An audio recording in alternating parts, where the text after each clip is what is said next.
All right.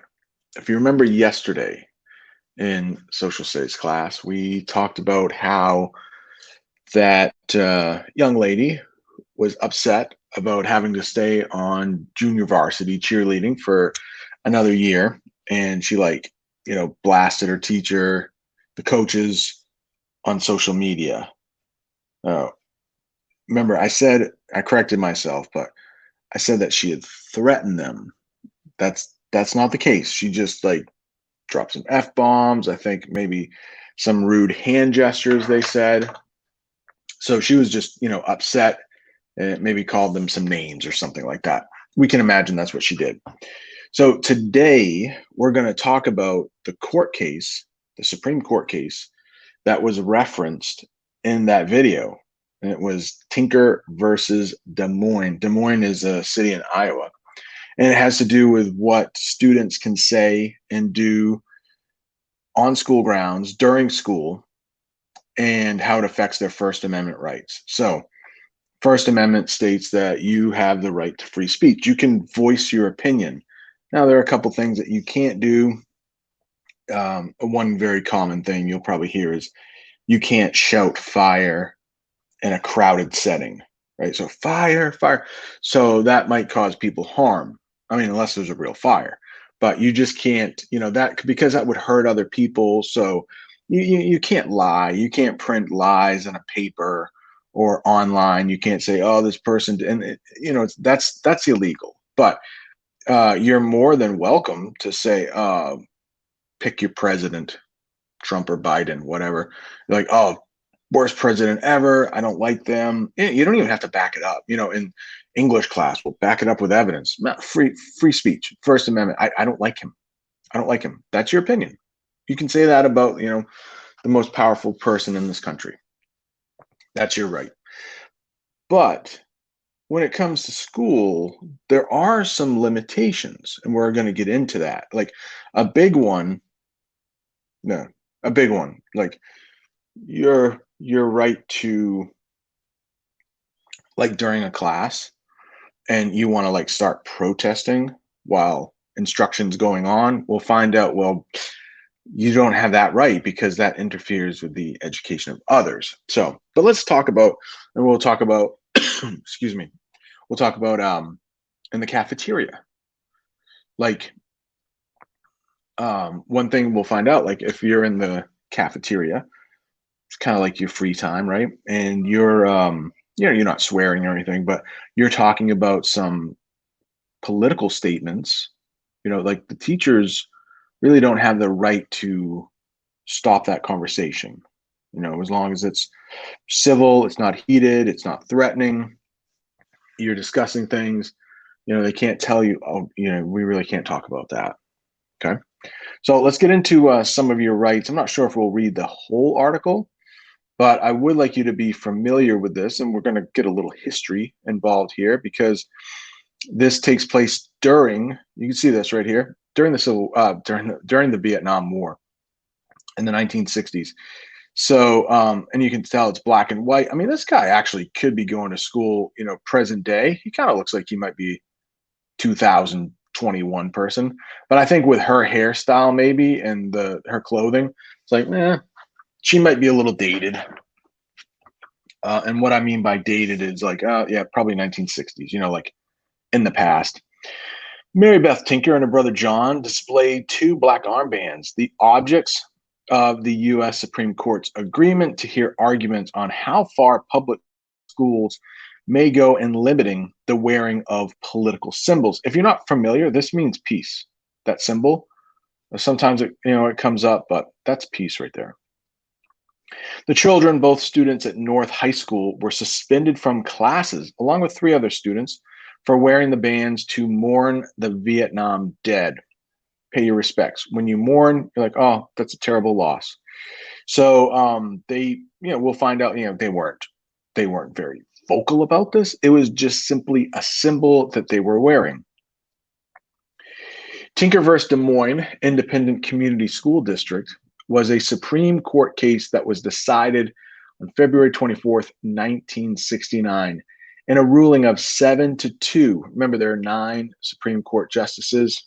7-2. That's an overwhelming majority. The court established the free speech and political rights of students in school settings. On the basis of the majority decision, school officials have limited authority to regulate student expression. To do so, they must prove two things. As I hold up three for some reason. Two things. This is important. They must show that the student expression would interfere with the operations of the school or that it would invade the rights of others. So something like, the operations of a school, if there was a planned walkout, maybe you're like, hey, whatever, cafeteria food's awful. I say at 9 a.m. during class, we all leave, we all walk out. Like, according to the Supreme Court's decision here in Tinker versus Des Moines, you don't have that right because that would interfere with the operation of the school. So probably some students, students wouldn't be learning, but also teachers would have to go out and regulate that. That would take them away from their job. It would interfere with the operation of the school. You'd have to worry about safety out there. So that is not a constitutional right. And we're talking about public schools, by the way. So, and you all attend a public school. We're a public school. But if you think about something like St. Dom's, where it's not paid by the taxpayers, like all these schools are paid by taxpayers. When you go to a private school, that's paid by parents or maybe grandparents or whatever, but by tuition. So this is a free and public education here at Auburn Middle. St. Dom's, they have different rules there because they're financed in a different way. So we're only talking public schools here. It changes quite a bit when you're talking private.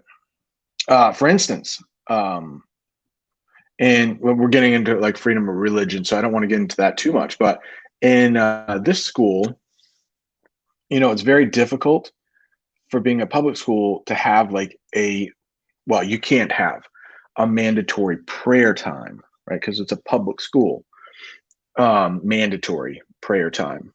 Now, there are certain rules where maybe a room before or after school or, at certain times, like that's a little bit different.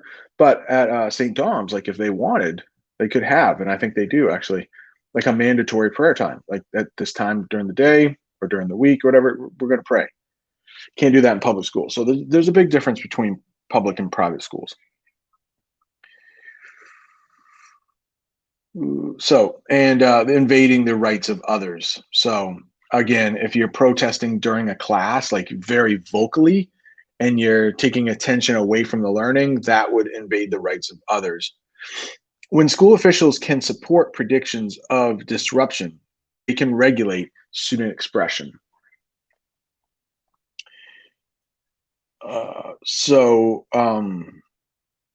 Like if they knew of a planned walkout, they can predict that. They can take action to make sure that that doesn't happen. So like, hey, we heard you were going to walk out, you're suspended. You can't do that. Under US law, schools are considered limited public spaces. As such, students have fewer rights in schools than they do on public streets. In schools, students' free speech rights must be balanced against the obligations of school officials. So the right to express yourself versus the right to have school run as smoothly as possible. These include the responsibilities to protect students' safety and deliver a quality education. So those are two very important things. Safety and education. In general, student free speech rights extend only to expressions of a political, economic, or social nature. They're not part of a school program. So what's big right now? Expressions of political. If we talk about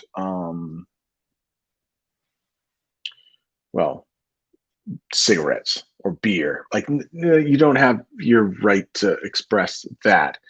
According to this, I believe students could be asked, "Oh, you have a T-shirt that supports like drinking of alcohol. You're under 21, so no, we're going to have to ask you to change." But if you had a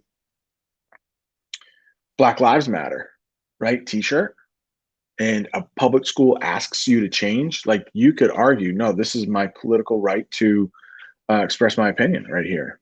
So I'm trying to think of something else that would be a little bit more controversial, but that that well, this month is Pride Month, right? For gay pride. If you came in wearing a shirt, saying something like, you know, whatever, love is love, all people should be treated equal, whatever, with some rainbow symbols, then you couldn't be asked to take that off. That's your statement. So, all right. Yeah, you just that's a fine, no swearing and everything like that. So yeah, you can't be asked to take that off or change. To this end, school officials have the authority to regulate student writing in school newspapers, for example. So there is, in the Constitution, you have the right to print factual statements, right? But maybe if it would be too much of a controversy, they can regulate that. So we don't exactly have the freedom of the press in schools all the time. They have far less authority to regulate student discussions in the cafeteria, like I mentioned earlier. However, school officials can ban some forms of expression that are crude or inappropriate. Now, always with these, like in laws, constitutional amendments and such, there's an opinion, right? Like, so what I think is crude and inappropriate, another person may not deem that as crude and inappropriate. So some of these laws, some of these decisions, some of these court cases have to be written in a way that will allow it to be applied to many other situations. Unfortunately, when it becomes vague, then it's open to different interpretations. Like I could read it one way, you could read it another way. So it's not exactly cut and dry here. It can get a little confusing and a little bit open to interpretation, as they say. Officials do not have to show that such speech is disruptive, since it has little or no educational value. So we'll just get into a little, this is running a little bit over, but because I want to like about 15 minutes or so. So we're getting close to that 15 minutes here. But on December 16th, 1965, two students in Iowa wore black armbands to school in protest against the Vietnam War. One student was 13-year-old Mary Beth Tinker. Now, I'm wondering why her last name is the only one used. But there are a couple other students that will be mentioned, but it's Tinker versus Des Moines. The other was 16-year-old Christopher Eckart. The following day, Mary Beth's older brother John wore an armband too. Student officials suspended the students after they refused to remove their armbands. The protest followed a meeting at the Eckart house where the parents of the students discussed ways to show they did not support the Vietnam War. So let's be clear about that. They were not protesting in any way. They weren't like being vocal during, a class. They weren't disruptive. They simply came in wearing an armband on your arm, which is where you wear bands. That's why they call it armbands. So that's all they were doing. And the students were suspended for that. On learning of the plan to protest the war, the principals of the Des Moines schools held a meeting. They created a policy specifically prohibiting the wearing of armbands. The new rule said that students who wore armbands in protest against the war would be subject to suspension and could return only after agreeing not to wear the armbands. So that's where that thing about, where did we see it? I can't show it now, but the prediction of a disruption. So it's like, we know this is going to happen. We've heard about this. Boom. Here's a new rule. Here's a new rule. The three students were suspended from school and did not return until after New Year's Day. The parents of the students filed a lawsuit. They requested a court order against the school board to prevent officials from punishing the students. The petitioners argued that wearing the armbands in school was within the students' constitutional rights to free speech. The court disagreed and dismissed the case.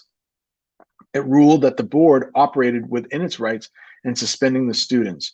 On further review, the Eighth Circuit Court of Appeals upheld the ruling in 1967. The request for an additional review was granted to the US Supreme Court. Just want to talk about this really quickly. And this is how most cases get to the Supreme Court. Oh, I'm sorry, I didn't make that bigger while I was reading. You had to look at my face more. Oh, sorry. But this is how a lot of cases will get up to the Supreme Court. So there's a local court that hears this and they dismissed it. But if you're unhappy with the decision, you can appeal to a higher court. That doesn't mean this higher court is actually going to hear it. But it went all the way up to the Supreme Court. So there's like a district court, which is a little bit bigger. And then there's the Supreme Court. So if a court case makes it to the Supreme Court, it's been heard. I mean, almost always it's been heard at other lower courts, and someone disagreed with the outcome. All right, I think that's about it. I mean, if this was like in March or November, we would go a little bit deeper, but this is technically like the last day of classes, so I wanted to get that in finally. And like the thing we were talking about yesterday, that was happening completely off school grounds, right? She made that, whatever we'll call it, a TikTok. They said she made that at a store, not on school grounds. So maybe there will be another Supreme Court case we'll hear about. It usually takes years. So you might even be graduated by the time the Supreme Court hears this, but this may need to be tweaked a little bit, and it would apply to like off school grounds kind of things. All right.